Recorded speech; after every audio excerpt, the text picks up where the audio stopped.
Fox News is heavily propagandizing their audience. I know that's not exactly breaking news, but this debate on Sean Hannity's show on the Soleimani assassination is probably the worst example of propagandizing I've ever seen, particularly because the one sane voice is getting railroaded, and Hannity and Dan Bongino, who are on the wrong side of this, just keep making wrong assertion after wrong assertion after wrong assertion. And I'll show you afterwards that they are indeed wrong. I don't know what we're doing there. We don't need their oil anymore. Let them fight each other. Let them eat each other alive, the Shiites and the Sunnis and their multi-thousands of year battle. What do you think he was doing in Baghdad? Dan Bongino, he was there to help Hezbollah kill Americans at the embassy. That's what they were up to. Yeah, Geraldo, he wasn't there, Soleimani, picking up cheesecakes. He was in Iraq. Now, I've been keeping my powder dry for a couple days, but I got to tell you, Geraldo, I've been pretty furious with some of your comments on the network, including on the 5 today, and I have not knocked you until I faced you live, but I've got to tell you, your comments have been absolutely atrocious. Number one, the arguments that this is somehow was inappropriate or unjustified or that there wasn't an imminence to the attack. I mean, unnecessary. Geraldo, let me ask you a very serious question. How many bodies, do you have an exact body count? I mean, was Soleimani's 600 dead Americans not enough? Is it like, did we have to reach 1,000 first? I mean, what did you think this guy was? He was guilty of ethnic cleansing, 11 assignments. I did 11 assignments. I did 11 assignments in the war in Iraq. I've attended more memorial services than you ever did, Dan. I deeply feel every loss I deeply listen to me. We lost Please, 600. They have lost over 600,000. They have lost over 600,000. You know what? I don't sit here on the network and tell everyone about my time in the Secret Service running around the world with the President of the United States in some of the world's dangerous hot zones. I'm glad you did. Congratulations. Nice work. That doesn't give you the right to be wrong. And that doesn't give you special insight to say things that are ridiculous. Soleimani was one of the world's leading terrorists. This was an unabashedly good thing, not just for the United States, for the world. The fact that you spent time in the war zone covering it, that's great work. Is this the new normal? You did a nice job. Is the new normal that we assassinate the people that we don't like? He's the number 2 guy in the Iranian government. He's like the chairman of the Joint Chiefs of Staff. Body bags. It's not like he showed up late for a birthday party. I mean, get your head out of your butt. Are you kidding me? People we don't like. You insult. I never insult you. I never insult you personally, buddy. But you feel that you can go gutter surfing. I'm telling you right now that I disagree with this action. That doesn't mean that I am unpatriotic. That doesn't mean that I have any special insight. We picked the fight we didn't have to pick. We picked the fight we didn't have to pick at a time we didn't have to pick. What is the Trump doctrine? Isn't the Trump doctrine to bring the troops home? Isn't it the Trump doctrine? Whoa. But he's not going to bribe dictators like Biden and Obama did, Geraldo. And I'll just say this. Soleimani killed our Americans, and he was in Baghdad, and he was leading the Hezbollah effort against our embassy. That's American souls at risk, and that is our territory, and that's our sovereignty, and we're just going to disagree. But I know you still love you. I still love you. I love you both. I love you all. I mean, I even like peace and love. You used to do that on your TV show. First of all, when they say, oh, Soleimani was in Baghdad because he was leading the fight against our embassies, that's not true.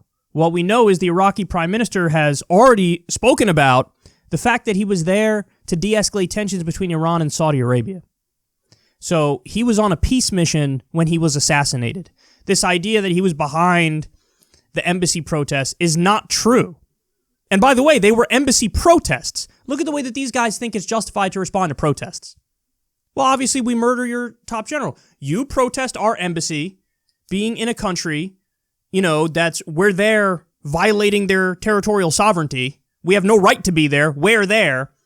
So citizens of that country protest the embassy. Well, obviously, we're well within our rights to assassinate a top Iranian general in response. What? Wow. So Hannity's just wrong when he's like, oh, he was there to kill Americans. Nonsense. Utter nonsense. And I love it when Dan Bongino tries to pretend like he's having righteous anger, and he's like, your comments have been inappropriate.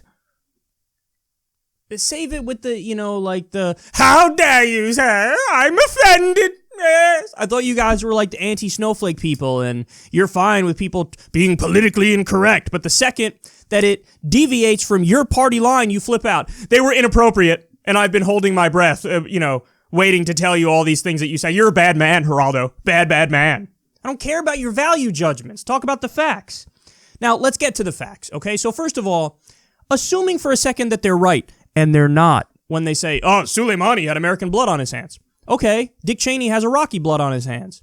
Would the Iraqi government be within their rights to fly a drone over Wyoming and assassinate Dick Cheney? And then when we get mad, they turn around and go, he had minimum 200,000, deaths on his hands. The blood of innocent men and women and children.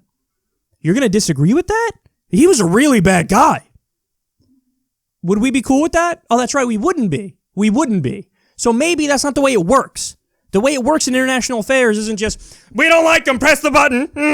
Look how stupid these guys are, man. Beyond stupid. That's the first point. Now, the second point is, guys, there is zero actual evidence that Soleimani and Iran are responsible for killing hundreds of Americans. So look at this, this article on this topic. This is really important.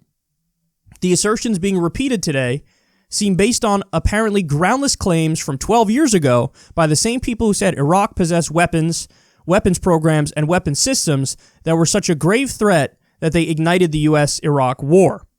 So let me give you some of what they say. The National Intelligence Estimate on Iraq, compiled by America's 16 intelligence agencies and issued in February 2007, downplayed Iran's role in Iraq's violence and instability.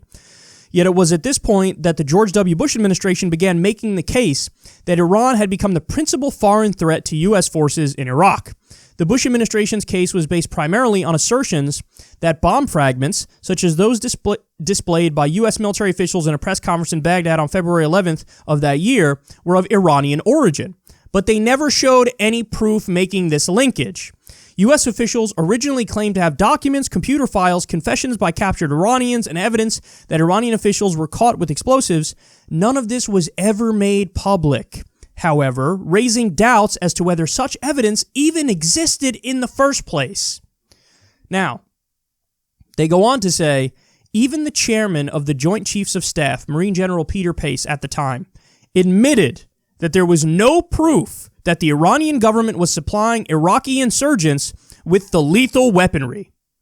The British government withdrew similar charges made in 2005, and the Iraqi government has also denied U.S. accusations of an Iranian connection. So, in other words, all those IEDs that Soleimani's getting blamed for and Iran's getting blamed for, there's no evidence that they're responsible for those IEDs, and in fact, it's much more likely that Iraqis were responsible for it because we were fighting in Iraq.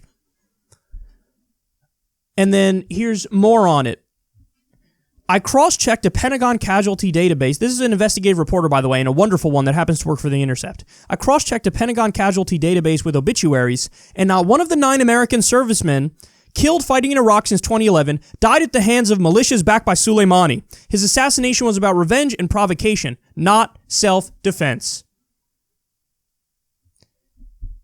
The argument that Soleimani is somehow responsible for dead Americans literally comes from the exact same people that made the case that Saddam Hussein worked with Osama bin Laden to do 9/11.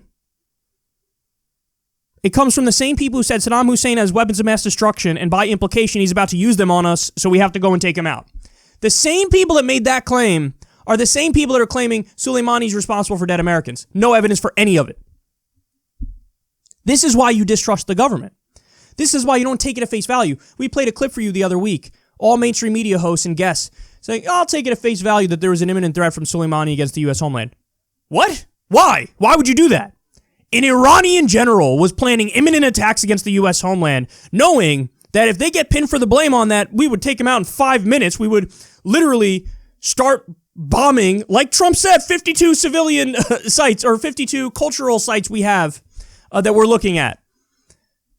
He knows that that's the case. Why would they do that? Why would they do that when they know their military budget is 37 cents and a Pop-Tart and ours is $740 billion or whatever the hell it is now? Why would they do that? They wouldn't do that. They wouldn't do that. So it's nonsense. It's BS. It's not true. There's no evidence for it. The burden of proof isn't on me. The burden of proof is on them. But here's why this is so dangerous from Fox News. The one dissenting voice is the guy from Office Space who's like, I really would like to tell you that I disagree with you, but I disagree with you a very little bit because you're being very loud to me, and when you're loud to me, I don't like how that feels, so I'm going to say that I half disagree with you, and maybe you made some decent points, and maybe you were right, but I'm going to sit here and take it, and please punch me in the face repeatedly. The one dissenting voice is like that. Now, to be fair to Geraldo, he's not always like that, but in this clip, he was like that.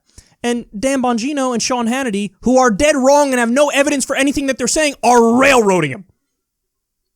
Yeah, he killed 600 Americans. Blood is on his hands. He's got American blood on his hands. He's a terrorist. We have to take out the terrorists. None of that's true. None of that's true. None of it's true. So at the end of the day, what do we have here?